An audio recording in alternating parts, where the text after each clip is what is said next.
Hello, students. Today we'll discuss about SEBI.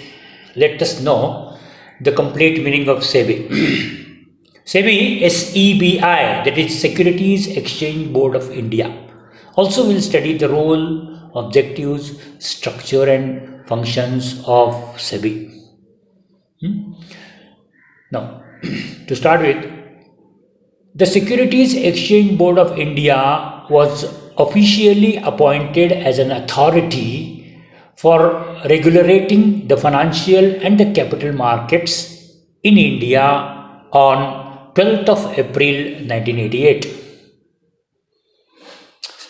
After that, in 1992, SEBI was declared as an autonomous body with statutory powers, and thereafter SEBI plays a very important role in the regulation of the securities market in India. Now we'll see why was the SEBI formed. What was the need of SEBI to be formed? So what happened during 1980s? The capital market was an emerging as a new sensation among the individuals in India. Many malpractices, however, started taking place, such as unofficial self-styled merchant bankers, unofficial private placements, ridging of prices, that is fluctuation of prices being purposely made by the investors, ridging of prices, etc. And then non-adherence or non-compliance with the provisions of the Companies Act, violation of the rules and regulations of the stock exchanges, delay in delivery of shares, securities, dummy trading. Dummy trading is a bogus trading, where actually it is no trading, but the investors were intimated about the trading falsely. So such malpractices started taking place in the market. And then here, due to these malpractices, the people started losing confidence in the stock market. The government felt a sudden need to set up an authority to regulate and control the working of capital markets in India and to reduce these malpractices. As a result of this, the government has come up with the establishment of Securities Exchange Board of India, that is an authority which would control the overall activities of the capital market, that is stock markets, basically both primary market as well as secondary market. Now we'll see in brief what exactly is the role of SEBI in this particular area. The role of SEBI. SEBI acts as a watchdog for all the capital market participants, and its main purpose is to provide such an environment for the financial market entities that facilitates efficient and smooth working of the securities market. To make it happen, it ensures that the three main participants of the stock markets are taken care of. They were issuers of securities, general investors, and the financial intermediaries. Now, one by one we will study what these three are. Issuers of securities. What is this? These are the entities in the corporate field, that is you can say companies, that raise funds from various sources in the market. SEBI makes sure that they get a healthy and a transparent environment for the needs. For all the needs of these people in the sense the corporate people, in the sense the corporate and companies, the SEBI helps, in the manner. Secondly, how SEBI helps an investors? Well, the investors are the one who keep on doing the market activities. That is, investors a person, they are investing the money in the securities in the stock market, Investors are the persons, they are investing money in the various securities of the companies like shares and debentures. Now, SEBI is responsible for maintaining an environment that is free from the malpractices to restore the confidence of the general public who invest their hard-earned money in the market. It is obviously necessity, you see, that the investors, when they are earning, they are investing their hard-earned money in the stock market, that those monies must be, must be taken care of by the government. Those monies are the hard-earned monies. The people have worked hard for that, and those monies they are investing, the savings, hard-earned savings, the people are investing, and to take the care of that hard-earned money, that is the investments. This SEBI plays a very important role by overcoming the loopholes and the malpractices involved in the securities market. Now, third persons, financial intermediaries. These are the people who act as intermediaries, middlemen between the issuers and the investors, that is corporates and the general investors. They make the financial transactions smooth and safe. Who? SEBI helps in creating a smooth and safe relationship between their affairs, the working. By providing all such facilities, SEBI protects the savings and investments of these people. Okay, 3. Now we'll see the functions of SEBI. Broadly, we can just categorize this SEBI functions into 3 types. One, protective functions. Secondly, regulatory functions. And thirdly, developmental functions. Now, one by one, we'll just eye over what are these functions. Protective, by its name only, they protect. You see, as the name suggests, these functions are performed by the SEBI to protect the interest of the investors and other financial participants. For example, okay, so what is that? How it protects the interest? By checking the price regime. Now, take for example, what is a price regime? Price regime is it is an effort, it is a malpractice. Price rigging is a kind of a malpractice. How it takes place? Some group or some people, they want to take the share price up or they want to take the share price down. And with that, purposely, they do some false transactions. Purposely, they do some dummy trading, bogus trading in the market to fool the people, and they try to reach the price, that is price. They try to make the price either up or down as they want, and they deceive the investors. And by SEBI's interference is here, by checking the prices here, the SEBI controls this particular type of a malpractice. Secondly, prevent the insider trading. Again, what is insider trading? Insider trading is a trading of securities that takes place insidely, means it is not open to all the public. Some group, again, they if want to create some news, if they want to increase the prices of the shares, then some group, they do insider trading in between them. For example, 2 people, they are brothers, say A, B, C, 3 people, A, B, C. If they want to, say, do an insider trading, what they do? A sells to B, again B sells the same to C again sells the same to A, and some transactions are sold which are not the genuine transactions. So this is an insider trading, and with which they try to manipulate the stock prices. This is called as the insider trading. It is a malpractice, and this also is being restricted. This is also being controlled by the SEBI. Now, third is promote fair practices. You see, some wrong practices like wrong deliveries, bad deliveries, the deliveries which are not genuine, legal, they are called as bad deliveries, or just all these practices like rigging of prices and other things and other malpractices, the promoters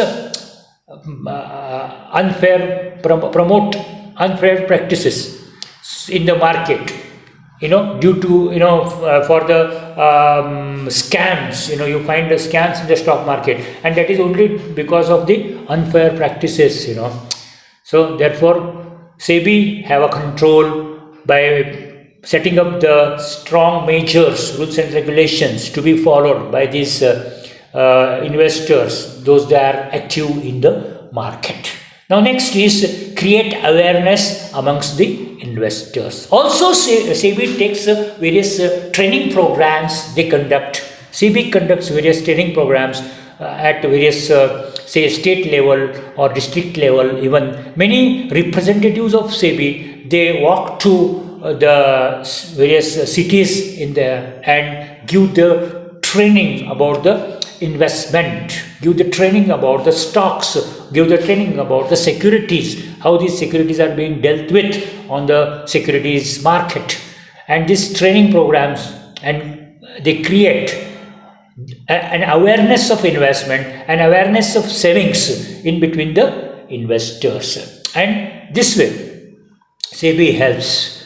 This is a protective function, one of the protective functions again. And the next is prohibition, that is a prohibit fraudulent and unfair trade practices. You already studied, there are many unfair trade practices. Trade means unfair. Why unfair? To make the illegal profit, to make the gigantic illegal profit by deceiving others is an unfair trade practices, which are there, monopolistic trade practices, which should not be there in the securities market. The investors' hard-earned money should not be lost in the market, and therefore SEBI by its strict rules and regulation controls this fraudulence and unfair practices in the market. These are all we have discussed the protective functions. Now we will see regulatory functions. What is regulatory functions? By regulatory functions, we say the SEBI basically performs to keep the check on the functions of the business of the financial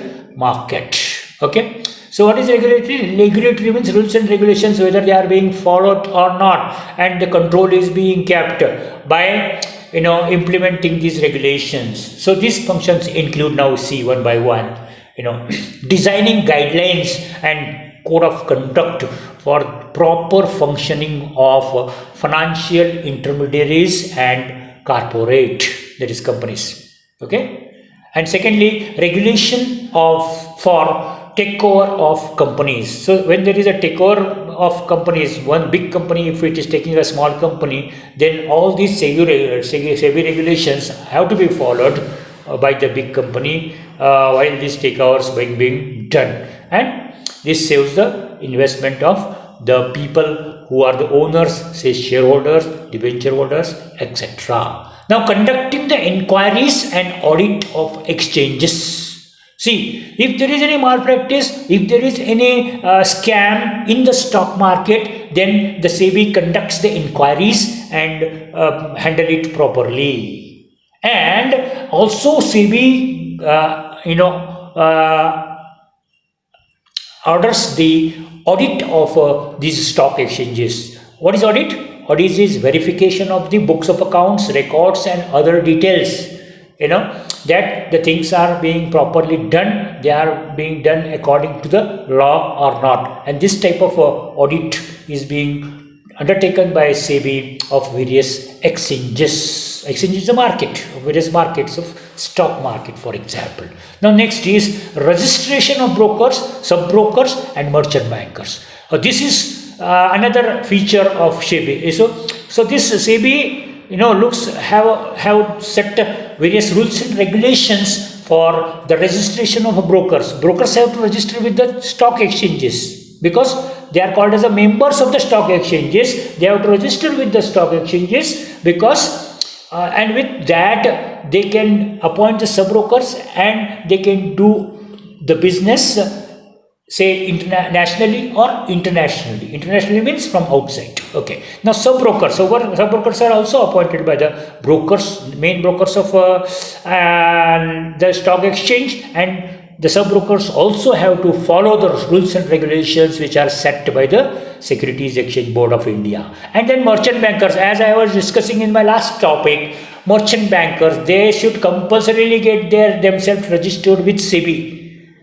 You see, we have discussed that commercial bank, it is a bank, they have to register with Reserve Bank of India, whereas merchant bankers, they have to register with SEBI, because merchant bankers deal with the capital market, and therefore it is not directly dealing with the general public. You see here merchant bankers to deal in the savings bank account and fixed deposit account, etc. But the merchant bankers are involved in the work like underwriting of shares and debentures and securities, distribution of the shares and debentures, private placements, etc., etc. And therefore they have to strictly follow the rules and regulations of SEBI. Okay. Now, levying of fees. Yes, the SEBI also works in levying of fees.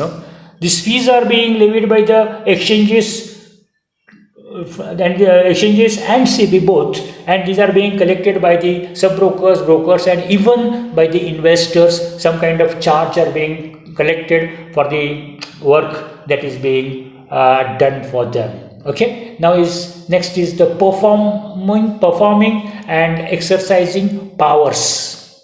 Okay. Now this, as I said, SEBI sets rules and regulations, and they are to be followed by the investors and the stock exchanges and the brokers and sub-brokers, all the intermediaries. And if someone is being caught overruling these particular rules and regulations, then the SEBI exercise its power to penalize them and control such kind of frauds in the market.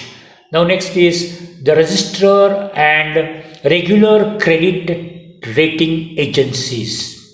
See, these credit rating agencies are the institutions which give their opinion on the credit standing, credit worthiness, goodwill of a particular concern.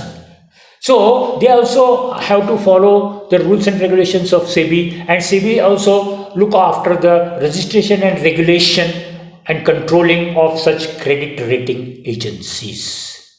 So these all functions now are those functions, regulatory functions. Now we will see the developmental functions. What development it does, functions, SEBI. Now first is imparting trading and intermediaries. I already explained SEBI by imposing the imparting crucial training and to the intermediaries, try to improve the workings of securities market, stock market, etc. Secondly, promoting to fair trading and reduction of malpractices. We already discussed this. Carrying out the research work. Yes, this is another thing. SEBI also carries out the research work also based on various scams and malpractices and other experiences. The further new rules and regulations and guidelines are being formed and are imposed by SEBI.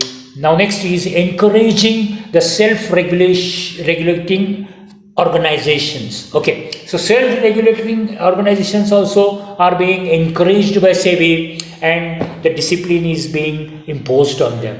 And lastly, buy and sell mutual funds directly through brokers. So see, mutual funds, you know what is mutual fund? Mutual fund are the funds, they collect the money from the general public by way of various deposits and selling of their units. Also they collect the money, and these monies they invest in the securities market and thereby earn a higher rate of interest. And the rate of interest paid by the mutual funds usually is more than the nationalized banks interest rate, and therefore the people also are being attracted towards these mutual funds. But while doing the business, mutual funds main business is also investing the money of the people in the securities market, and while doing so they have to follow the rules and regulations of SEBI, and SEBI in turn develops the functions of mutual funds also. Now we'll see one by one what are the main objectives of SEBI. So why the SEBI is formed, with what objectives the SEBI has formed. We see here, firstly we can say protection towards the investors. What is it?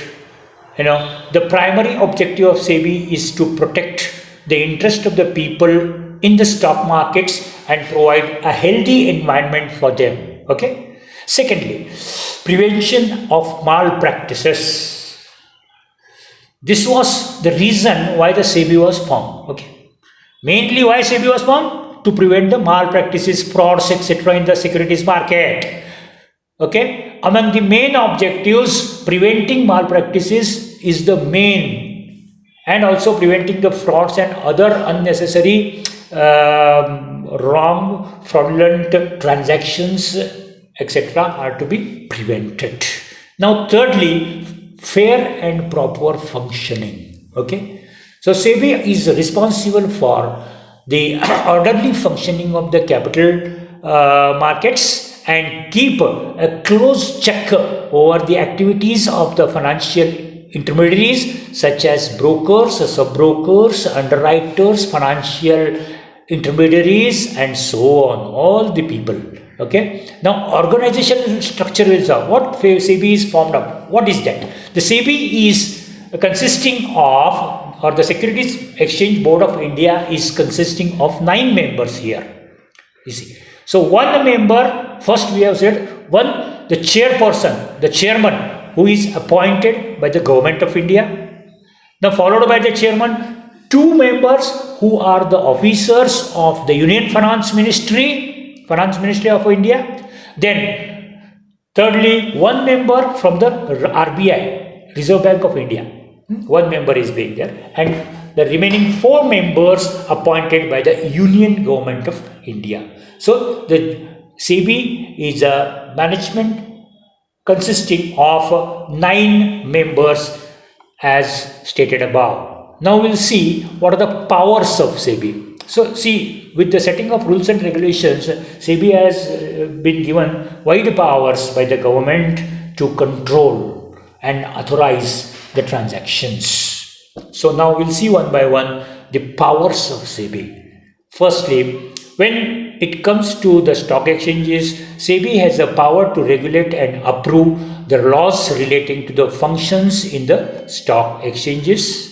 Secondly, it has a power to access the books of accounts and records for all the stock exchanges, and it can arrange the periodical checks and returns into the workings of the stock exchanges. It can also conduct hearing and pass judgments if there are any malpractices detected on the stock exchanges. Next, when it comes to the treatment of companies, it has the powers to get the companies listed or delisted from any stock exchange in the country. What is this listed and delisted? Delisting means taking the membership of the stock exchange. All the companies who are issuing shares to the public, if they want to get their shares traded on the stock market, they have to list or register. Listed means registered. List their shares. They have to register their shares with that particular stock exchange. And SEBI looks after that. If any malpractice by the company, then SEBI, as a penalty, delist the share from the stock exchange. Such companies' share loses the value and further faces many problems and the penalties. Now coming to the next. It has the power to completely regulate all aspects of insider trading and charge penalties if the company is caught doing something unethical. So everything SEBI should see also. You see, everything is going ethically. You see, if any unethical or any fraud or any malpractice is being noticed, then SEBI has got wide powers to control it and to penalize them for those activities. Now, next, it can also make the companies list their shares in more than one stock exchange if they see that it will be beneficial to the investors. Now, what is this? More than one stock exchange means listing or registering or more than one exchange, one stock exchange. Basically speaking, in India, there are two major or important stock exchanges. One is the National Stock Exchange and second is Bombay Stock Exchange, perhaps the most oldest stock exchange in the whole of Asia. Bombay Stock Exchange is abbreviated as BSE. National Stock Exchange is abbreviated or shortcut is NSE. So, what does the SEBI do? This SEBI, if the companies say they want to list their shares there in more than one exchange, that it is more than Bombay and because major transaction takes place only on these two major exchanges, that is Bombay Stock Exchange and National Stock Exchange. But say the company is situated in Bangalore and the company's management want also the shares to be listed on the Bangalore Stock Exchange, then SEBI has got the authority. The SEBI can give them the permission to list it or to register it in the Bangalore Stock Exchange also. So, as per the opinion of the company, as per the request of the company has to pay necessary fees of that exchange to get that registered, but along with which it requires the SEBI's permission to get their shares listed on the stock exchanges. Next, coming to the investors' protection, SEBI has a powers to draft legal rules to ensure the protection of general public. Okay, so see, the SEBI has got their own powers of drafting legal rules also to protect the rights of the general public and the investors. Okay, and lastly we can say it also has the power to regulate and registration of brokers and other middlemen who will deal with the investors in the market. So now it is the last power of SEBI means the SEBI also regulate the working of all these stock brokers, sub-brokers, brokers and underwriters, and that they are all ethically working for the investors, because the protection of investors is perhaps the most important objective. Investors' money, hard-earned money, because investors are savers' money, is hard-earned money. Protect that is perhaps the most important objective of the government, and the SEBI has been particularly appointed by the government for that purpose, to protect the investors' money, and therefore by regulating, by applying the proper controls over all these intermediaries and the stock exchanges and the trading structure, the SEBI helps in increasing the investors' interest and to increase the savings in India, savings in the securities market and the capital market, ultimately for achieving the overall growth in the economic development of our country. Okay, thank you guys for listening the same with the patience. Thank you very much.